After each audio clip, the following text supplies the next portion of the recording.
Purandar books and கைட்ஸில் study material and practice manual 2 புத்தகமாக கொடுத்துருக்காங்க. புத்தகத்தில் உள்ள ஒவ்வொரு வரியும் கதை போல எளிதாக புரிந்து கொள்ளும் வகையில் கொடுத்திருக்கிறாங்க. ஞாபகம் வைத்துக் கொள்ள மெமரி டிப் கொடுத்திருக்காங்க. தேர்வுக்கு இதில் இருந்துதான் கேள்விகளே வரும். புரந்தர் புக்ஸ் அண்ட் கைட்ஸ்.comல வாங்குங்க. என்ன வைரல்? என்ன வைரலா? வைரல் ஃபீவரா? வைரல் கண்டென்ட் எடப்பாடி பழனிசாமி அவர்கள் தான் வைரல் கண்டென்ட். ஆமாண்டா, அவர் தான்டா பயணம் போயிருக்காப்ல சுந்தரா டிராவல்ஸ் வேணும். ஆமா, புடிஸ்டாப்ல பாயிண்ட புடிஸ்டாப்ல எப்படி வந்து நம்ம பேசு பொருளாவே இருக்கணும் அப்படிங்கிற பாயிண்ட புடிஸ்டாப்ல என்னவா? இப்போ புதுசா ஒரு வீடியோ ஒன்று இறங்கி இருக்குது. என்ன வீடியோ? என்ன அப்படின்னா அந்த எடப்பாடி பழனிசாமியோட அந்த சுந்தரா டிராவல்ஸ் பயணம் இருக்குல்ல, சுந்தரா டிராவல்ஸ் பயணத்துக்கு வர்ற மக்களுக்கு டிஸ்ட்ரிபியூட் பண்ண வேண்டிய அந்த பணம் அது வந்து ஆமா அது வந்து ஒன்றிய வாரியா கிளை கழகம் வாரியா பிரிச்சுக்கிறாங்க. பணம் கொடுக்குறாங்களா? ஆமா ஆமா, அப்படி கொடுக்குற அந்த பணப்பட்டுவாடா அந்த நிகழ்வு தான் யாரோ ஒருத்தன் வீடியோ எடுத்து வெளில விட்டாங்க. சமூக வலைதளம் மட்டும் கிடையாது, ஊடகம் வரைக்கும் ஓடிக்கிட்டு இருக்கு. என்ன தானா சேர்ந்த கூட்டம்? அப்ப அவன் சொன்னது உண்மைதானா? யாரு நம்மளே அவனா வாய்ஸ் ஆஃப் மாமன் அவன் சொன்னது உண்மைதானா? என்ன கதை? உண்மையில எல்லாம் போயிட்டாங்களா? உண்மையிலுமே போனாங்களா இல்லையா, போனவங்களுக்கு என்ன போச்சு போன்ற கம்ப்ளீட் தகவல் இருக்கிற வீடியோ தான். ஓஹோ.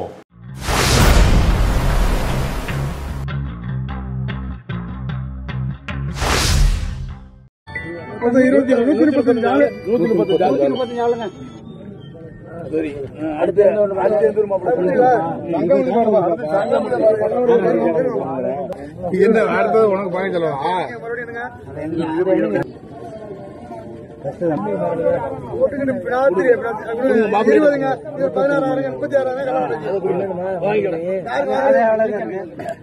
எப்படி உண்மையிலுமே பாராட்டுங்க சொல்றேன். என்ன பாராட்டுங்க, யூடியூப் பாராட்டுங்க.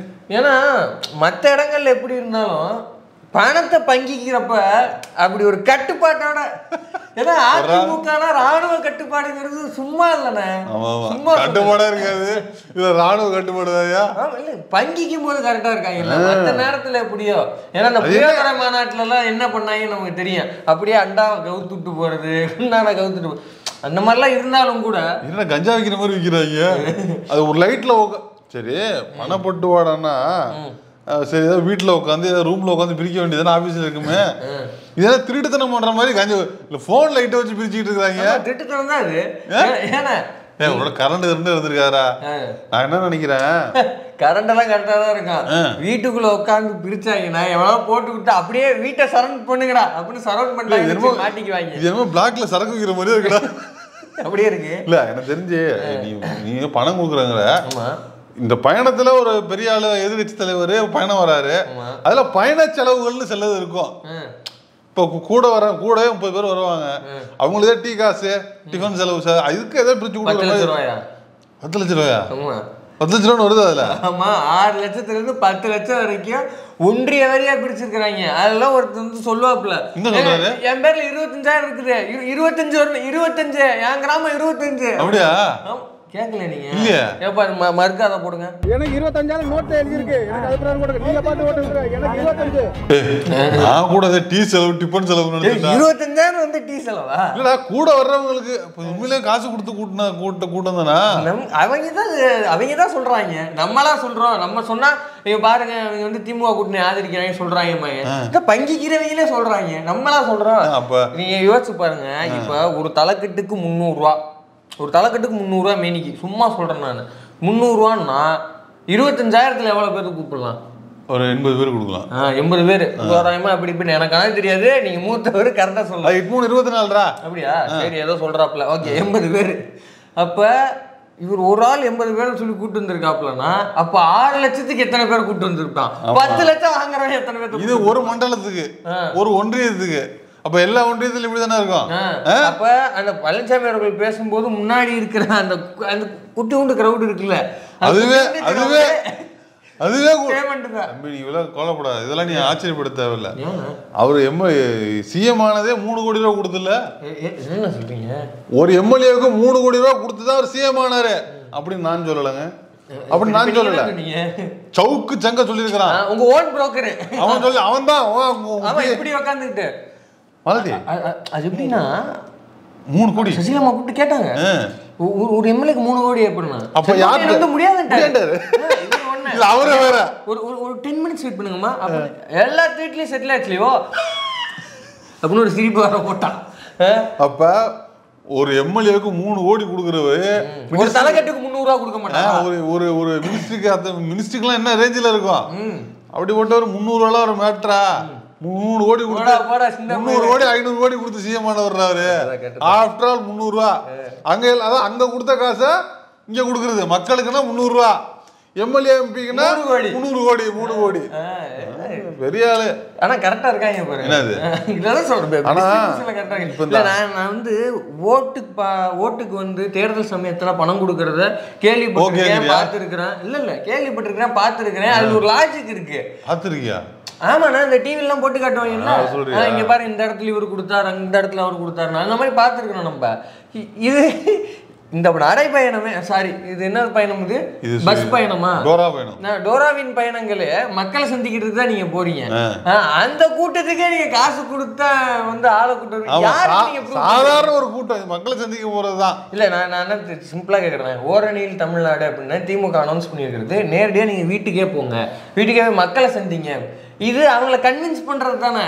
அப்பனா நீங்க வந்து இப்போ ஒரு வாரம் 10 நாளைக்குள்ள ஒரு 5 தொகுதி அதாவது 10 தொகுதி எப்படின்னு போட்டு 4க்கு ஒரு தொகுதி போய் மக்கள் நேரடியாக சந்திக்கணும். கடைக்கு இன்னைக்கு போங்க போயிட்டு ஐயா இந்த திட்டம் சொன்னாங்களே வந்துதா அதுல குறைபாடுகள் இருக்கா உங்களுக்கு என்ன பிரச்சனை கடந்த 4 வருஷத்துல எது பண்ணலை எது நீங்க பண்ணணும்னு விரும்புறீங்க அப்படி கேளுங்க.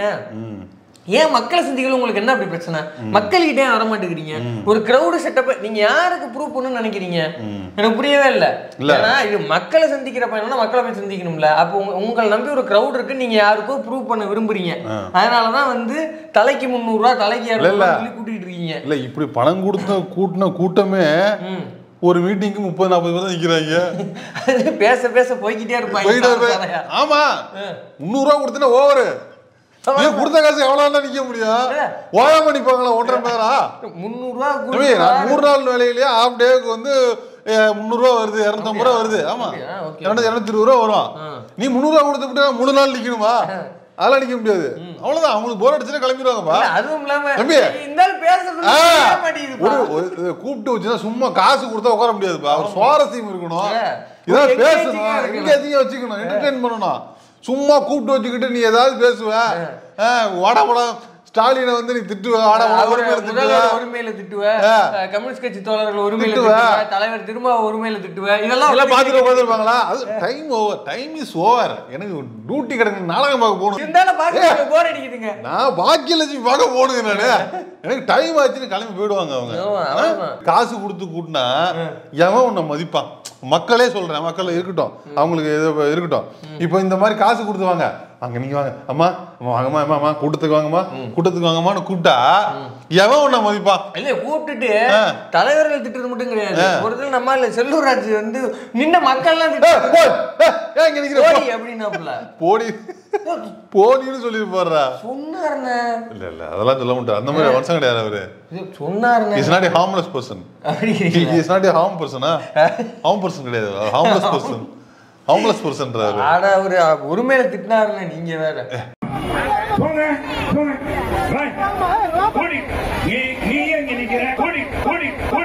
சரி ஓகே ரைட். அவராச்சு அவங்க தொண்டர்களாச்சு இருந்துட்டு போகுது.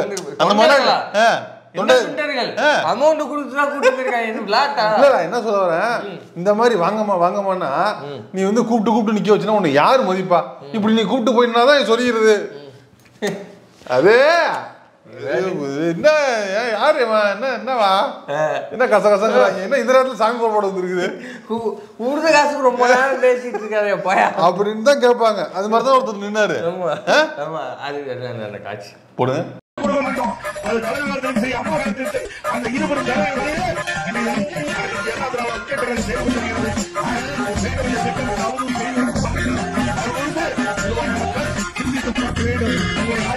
அப்புறம் இப்படிதான் நிப்பாங்க. என்ன காசு நீ கொடுத்த காசு அவ்வளவுதான். அதுக்கு மேல நிக்க முடியாது. சும்மா அப்ப இந்த மாதிரிதான் நீங்க கூட்டத்தை கூட்டிட்டு இருக்கிறீங்க. அப்ப இவன் சொன்னது உண்மைதான். வாய்ஸ் ஆஃப் மாமன் சொன்னல சில்பகுமார் அது உண்மைதான் இருக்கு. கடைசியில பாருங்க அவன் சொன்ன ஸ்டேட்மெண்ட்லாம் உண்மையா அப்படின்னு பேச வேண்டிய கிளம்பிட்டு போயிட்டாங்களோ. அவன் தான் ஏதோ பேசுறான்னா நீங்க வேற இல்ல இருந்தாலும் இருக்கலாம்ப்பா, வாய்ப்பு இருக்கு அப்படிங்கிறீங்களா? இல்ல இப்ப நீங்க வந்து இல்ல அப்பனா இப்ப என்ன பொருள்னா அதிமுக தொண்டர்கள் எடப்பாடி அவர்கள் மீது அதிருப்தியில இருக்காங்கன்னு பொருள். ஆமா நம்ம அப்படித்தான் எடுத்துக்கணும். ஏன்னா கூட்டமே நீ வந்து எனக்கு தெரிஞ்சு எலெக்ஷனுக்கு தான் ஏதோ காசு கொடுப்பாங்கன்னு கேள்விப்பட்டிருக்கேன். அதுதான் சொல்றேன். இது என்ன கூட்டு மீட்டிங் மக்கள் ரோட்ல நிக்கிறதுக்கு சும்மா பாக்குறதுக்கு, அதாவது ரோடு ஷோ. இப்ப ஏன் ரோடு ஷோ நடத்தவே இல்லை? எல்லாத்தையும் காப்பிடிக்கிறாப்ல எடப்பாடி பழனிசாமி. ரோடு ஷோ மட்டும் ஏன் நடத்தவே இல்லை? ஏன் தெரியுமா? இதுக்கே வரமாட்டான் ஒரு இடத்துல நிக்கிறதுக்கு. இதுக்கே வந்து போயிடுறாங்க. ரோட் ஷோனா இருக்கணும், பேமெண்ட் டபுள் ஆகும், விளையாட்டா. அதேதான் ஸ்டாலின் பண்றதா பார்த்து அப்படியே காப்பி அடிக்கிற இந்த எடப்பாடி பழனிசாமி ரோட் ஷோ மட்டும் நடத்தவே இல்லை. ஏன்னா பயம். ஏன்னா அது பெரிய ஒரு கூட்டம் நிக்கணும், ரொம்ப நேரம் நிக்கணும், எல்லாரும் எக்ஸஸ் ஆகும், கொடுக்க முடியாது. லிட்டரலி ஸ்டாலின் அவர்கள் என்ன செய்யறாரோ அதை பார்த்து அப்படியே காப்பி அடிக்கிறது தான் வேலை. ஒரு விஷயத்த மட்டும் செய்ய முடியாது. என்னது? நிமிந்து உட்கார்றது,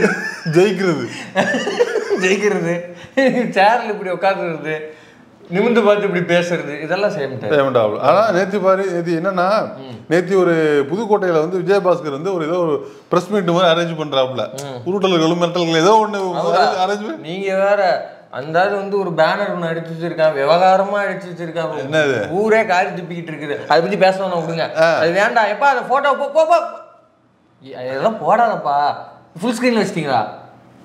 சரி விடுங்க போங்க. சரி அதை பத்தி பேசாதீங்கண்ணே. ஓகே. அப்போ விஜயபாஸ்கர் வந்து நம்ம நம்ம எடப்பாடி பழனிசாமி சில மாதிரி நடுவில் உட்கார வச்சுக்கிட்டு முன்னாடி ப்ரெஸ் மீட்ல இது ப்ரெஸ் பீப்புள்லாம் கேள்வி கேட்குறாங்க. இவரு முடிச்சுக்கிட்டு உட்காந்துருக்காப்ல. ஏன்டா என்ன கூட்டு இந்த மாதிரி பண்றேன்? நீ டாக்டர் படிச்சாலும் படிச்சிருக்கிற, என்னைய போட்டு சாவடிக்கிற, ஏதோ புதுசா பண்றாப்லையா? என் ஊருக்கு வந்துருக்கீங்களா, உங்களை நான் வந்து வேற மாதிரி ட்ரீட் பண்ற பாருங்க அப்படின்னு கூப்பிட்டு வச்சு எப்படி பெர்ஃபார்மன்ஸ் பண்றேன்னு பாருங்க. பிரஸ் கான்ஃபரன்ஸ் தான் நிக்கிறாப்ல. இவருக்கு வழக்கமா பிரஸ் கான்ஃபரன்ஸ்னா அவங்க கேள்வி கேட்குன்னு இவர் பதில் சொல்லணும். நீங்க சொல்றது உல்டாவா இருக்கு. இது குறைகள் சொல்லுங்கிறாப்ல. பத்திரிகையாளர்கிட்ட போய் எப்படி குறை சொல்லுவேன்? எல்லாம் அவங்க குறைய சொல்லிட்டு சிரிக்கிறாங்க. இது நடக்கவே இல்லைங்க, இது நடக்கவே இல்லைங்கன்னு சொல்றாங்க. அப்ப எதிர்கட்சி தலைவரா உங்களுக்கு என்னடான்னு தெரியும். அப்ப இந்த 4 வருஷம் உங்களுக்கு எதுவுமே தெரியாது, எது நடந்தது சொல்லும் போது அது இல்ல மேட்ரு. அது சொல்லும் போது நம்மளால எப்படி ரிசீவ் பண்றது மட்டும் பாருங்க, அதுதான் மேட்ரு.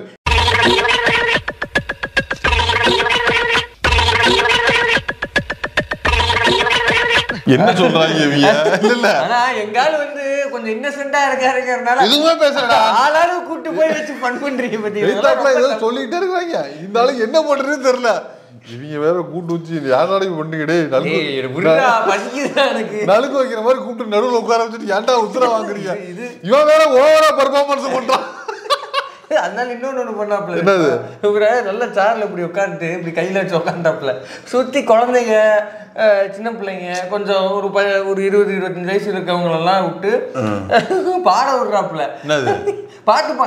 பாட்டுன்னு பேத்தா சாங். பேத்தா சொல்லடாது, பில்டப் சாங்கடா. ஓ அது பேத்தாஸ் இல்லையா? சரி ஏதோ ஒரு சாங் பாட சொல்றாங்க. அவரு உட்காந்து என்ன எக்ஸ்பிரஷன் கொடுக்கன்னு தெரியல, சிரிச்சிட்டே இருக்காப்ல. அதான் பூரா நம்ம ஆளுதான் பர்ஃபார்மன்ஸ். என் ஊருக்கு வந்திருக்கீங்க, உங்களை வேற மாதிரி நான் டீல் பண்ற பாருங்க. எப்படி போர்ட்ரே பண்றேன் பாரு. வச்சா அந்த ஆளுக்கு ஒண்ணும் தெரியல, எல்லாம் புதுசா இருக்குது. என்னடா பண்றீங்களா, என்னடா பண்றீங்க மாதிரி. ஆனா இது ரொம்ப தப்பு. என்ன பாட்டு பண்ணாங்க? ஒருத்தர் வந்து இன்னசென்ட்டா இருக்காருன்றனால இவ்வளவு. என்ன பாட்டு பண்ணாங்க? இது அதான் ஐயா படத்துல இருந்து நீ போட்டு வச்ச பாடுனா காப்பிரைட் ஆகும். அந்த இடத்துல நாங்க பாடல, அந்த இடத்துல காப்பிரைட் ஆகாதுன்னு பாடி வச்சிருக்காங்க. இன்னொன்னு அது விஜயகாந்த் பாட்டு தானே? ஆமா. நீ யூஸ்வலா பாடுனா எம்ஜிஆர் பாட்டு தானே பாடணும். விஜயகாந்த் பாட்டை பாடி வச்சீங்கன்னா நம்ம பிரபலதா அவர்கள் வந்து காப்பிரைட் கேட்பாங்களே, எப்படி நீங்க எங்க வீட்டுக்கார பாட்டு நீங்க பாடலான்னு. கூட்டணியில இருக்காங்க இல்லையான்னு தெரியல, நீ ஓம்பாட்டுக்கு பாடுறதா? அதாவது இப்ப அந்த புள்ளைங்க பாட சொல்லி பழனிசாமியை பார்த்து, கண்ணை நம்பாதே உன்னை ஏமாற்றும் நீ காணும் தோற்றம் உண்மை இல்லாதது, அறிவை நீ நம்பு உள்ளம் தெளிவாகும் அடையாளம் காட்டும் பொய்யே சொல்லாதது, எதுவுமே அவருக்கு சேராதது. எதுக்கு என்ன மாட்டேன் அந்த மாதிரி முடிச்சுட்டு இருப்பாப்ல. எது பண்ணாலும் தெரியாது அவருக்கு. எம்ஜிஆர் பாட்டே பாடிக்கலாம்னு சொல்ல வரேன், வேற ஒண்ணும் இல்ல. அவர் ஏதோ வந்து அவருக்கு டோட்டலாவே என்டையர்லி இந்த பயணம் இருக்குல்ல, இதை எதை பத்தியுமே அவருக்கு எந்த நாலேஜுமே கிடையாது. இதெல்லாம் டிட்டாச்சா இருப்பாரு அவரு. அதுதான் சொல்றேன், அவர் பாட்டுக்கு உட்காந்துருக்காப்புல பிள்ளையார் சிலையை வச்சு பவனி வர்ற மாதிரி அவர் அந்த பஸ்ல வச்சு திருவிழா வந்துகிட்டு இருக்காங்க.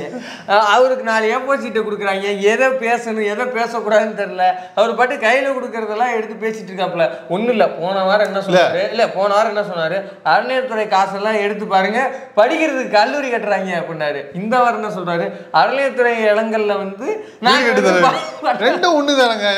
அது தப்புனா இது தப்பு தானுங்களே, என்னங்க பேசுறீங்க? ஸ்கூல் கட்டுறதை விட ஒரு மக்கள்கிட்ட போய் உன் பிள்ளைக்கு நான் கல்வி தரேன்னு சொன்னா சந்தோஷப்படுவாங்களா, உனக்கு வீடு தரேன்னு சொன்னா சந்தோஷப்படுவாங்களா? நான் என்ன சொல்றேன், ரெண்டுமே சந்தோஷப்படுவாங்க. அதாவது மக்களுக்கானதுதான், ரெண்டுமே மக்களுக்கானதுதான். நம்ம கேள்வி என்னன்னா, அதை தப்புன்னு சொல்றல. இப்ப நீ ஒரு விஷயத்தை தப்புன்னு சொல்றா, அதே விஷயத்த நான் வேற மாதிரி பண்ற மாதிரி அப்படின்னா எப்படி? அது அறிவை நீ நம்பு, உள்ளம் தெளிவாகும், அடையாளம் காட்டும், பொய்யே சொல்லாதது. அவர் இந்த ரேஞ்சில் பேசிட்டு இருக்காப்புல. ஒருபடி மேல போய் உங்களோட ஸ்டாலின் திட்டத்துக்கு இவர் அம்பாசிடர் ஆயிட்டாப்புல. எல்லா திட்டத்தையும் வாசிச்சு காட்டு, உங்களோட ஸ்டாலின் இந்த திட்டத்தை பார்த்து பயன்பெறுங்க அப்படின்னு மட்டும்தான் அவர் சொல்லல. இந்த ஸ்டாலினை பார்த்து காப்பிடிக்கிற சொன்னல, இந்த உங்களோட ஸ்டாலின் மதுரையில ஒரு குரூப் என்ன பண்ணிருக்காங்க, இந்த உங்களோட ஸ்டாலின் அப்படியே காப்பி அடிச்சு எங்களுடன் எடப்பாடி, ஆமா உங்களோட வச்சுங்க மக்கள் அப்படிதான் சொல்லுவாங்க, எங்களுடன் எடப்பாடின்னு மதுரை முழுக்க போஸ்ட் அடி சுத்தி வச்சிருக்காங்க. ஏன் தெரியுமா? உங்களுடன் ஸ்டாலின் நடிச்சிருக்காராம். அப்ப எங்களுடன் எடப்பாடி நடிப்போம்ல, எல்லாம் காப்பி, பூரா காப்பி தான். இப்ப நம்ம என்ன கேட்கறோம், அதான் நான் சொல்றேன், இந்த பயணத்துல எதுவுமே அவர் நாலேஜ் வந்து தெரியாம நடந்துகிட்டு இருக்கு. அவருக்கு இதை பத்தி ஒண்ணுமே தெரியாது. அதுக்கு முன்னாடி சரி விடுங்க. ஸோ இந்த பயணத்துல அவர் வந்து ஒரு செட் ப்ராப்பர்ட்டி போலதான் டீல் பண்ணிட்டு இருக்கிறாரு, செட் ப்ராப்பர்ட்டியா தான் இருக்கிறாரு அவரு. இப்ப நம்ம என்ன கேட்கறோம்னா, இந்த பட்டுவாடாட்சிலாம் போனோம், இது யாரோடது? அந்த மாவட்ட செயலாளர்களோடதா, இல்லை ஏதாவது எடப்பாடி பழனிசாமி அவர்களோடதா? யார் கொடுத்த பணம்? இதை ஈடி வந்து கணக்கு இருக்கா இல்லையா?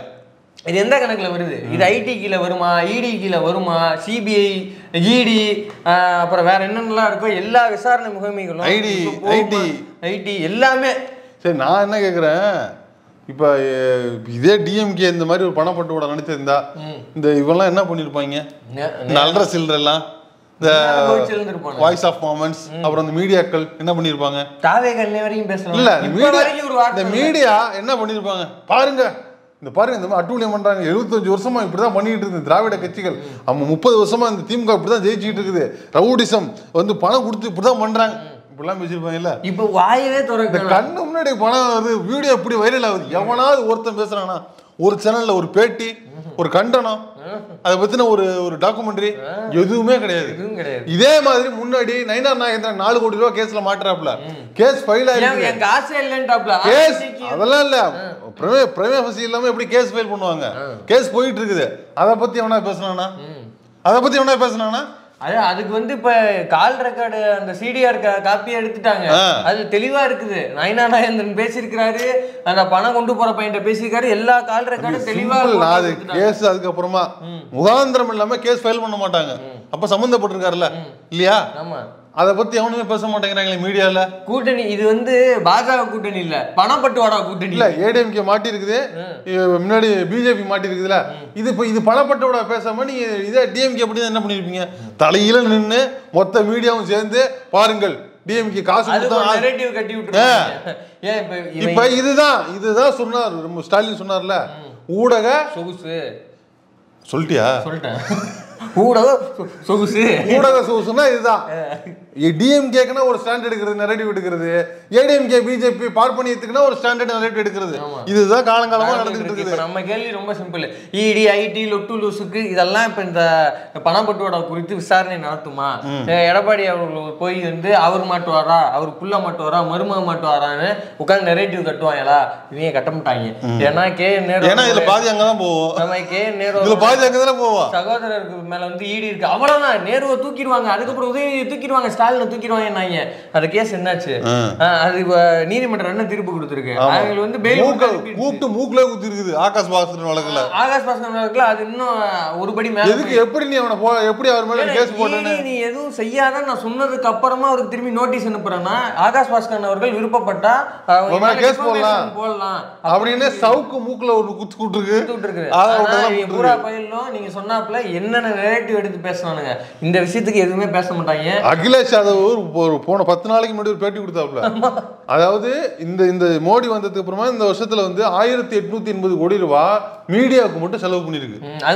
பேரை சொல்லி சொல்றாப்ல, மீடியா உங்களுக்கு கூட கொடுத்துருக்கலாங்கிறாப்ல. 1800 கோடிங்க, 1880 கோடி. இந்த காசெல்லாம் யாருக்கு போயிருக்கும்? இந்த பேசாம இருக்கிறாங்களே அண்டா வாயனுங்க, இவனுக்கு தான் போயிருக்கும். எல்லா மீடியாவுக்கும் இப்படிதான் போயிருக்கு. ஆக இப்படித்தான் வந்து ஊடகங்கள் ஒட்டுமொத்த இந்தியாலையும் தமிழ்நாட்டிலையும் இப்படிதான் செயல்படுது. பொறுத்திருந்து பார்ப்போம் இன்னும் வேற என்னென்னலாம் வெளில வருதுன்னு.